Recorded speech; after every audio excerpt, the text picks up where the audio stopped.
Assalamualaikum warahmatullahi wabarakatuh. Yang terhormat Bapak Tutor, Bapak Muhammad Ngafifi. Perkenalkan, saya Beriana Agustin dari Prodi Akuntansi. Pada kesempatan kali ini, izinkan saya untuk menjelaskan materi mengenai proses lahirnya Pancasila. Pancasila sebagai dasar negara dan pandangan hidup bangsa tidak lahir secara tiba-tiba, melainkan melalui proses yang sangat panjang yang mencerminkan nilai-nilai luhur yang sudah melekat dalam kehidupan sehari-hari masyarakat Indonesia.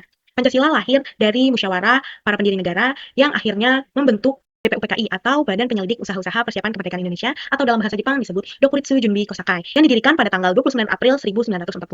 Tujuan utama BPUPKI adalah menyelidiki, mengumpulkan, dan merumuskan hal-hal mendasar yang diperlukan untuk persiapan kemerdekaan Indonesia, termasuk dalam merumuskan dasar negara. Ketua BPUPKI ini adalah Haji Manwedudiningrat dan wakil ketuanya Bapak Suroso dan Ichibangase Yoshio. Sidang BPUPKI pertama diselenggarakan pada tanggal 29 Mei sampai dengan 1 Juni 1945. Sidang BPUPKI pertama membahas mengenai calon dasar negara. Ada 3 tokoh yang menyampaikan usulan fundamentalnya, yaitu Muhammad Yamin, Supomo, dan Insinyur Soekarno. Sidang 29 Mei 1945, Muhammad Yamin menyampaikan 2 usulan, yaitu secara lisan dan secara tertulis. Rumusan lisan ada 5 asas. Pertama, pri kebangsaan, yang kedua, pri kemanusiaan, yang ketiga, pri ketuhanan, yang keempat, pri kerakyatan, dan yang kelima, kesejahteraan rakyat. Rumusan tertulis, Profesor Dr. Supomo mengajukan usulan dasar negaranya pada tanggal 31 Mei 1945 dengan konsep negara integralistik yang menekan persatuan antar negara dan rakyat serta semua golongan yang ada di negara tersebut. 5 asas yang diusulkan yaitu yang pertama, paham persatuan, yang kedua, kekeluargaan, yang ketiga, keseimbangan lahir dan batin, yang keempat, musyawarah, dan yang kelima, keadilan. Di puncak sidang 1 Juni 1945, Insinyur Soekarno menyampaikan usulannya mengenai 5 dasar negara yang ia sebut Pancasila atau 5 dasar atau 5 asas.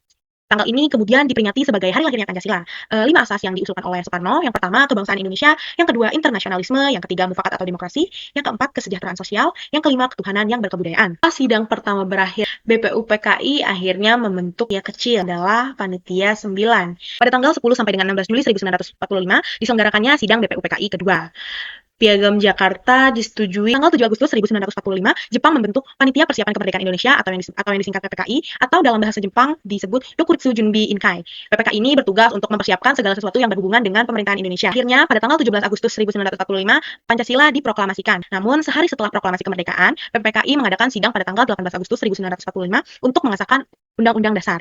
Sebelum sidang dimulai, Muhammad Yamin menerima laporan dari tokoh-tokoh Indonesia bagian timur yang beragama Kristen. Mereka mengajukan keberatan dengan 7 kata dalam sila pertama Piagam Jakarta yang berisi ketuhanan dengan kewajiban menjalankan syariat Islam bagi pemeluk-pemeluknya.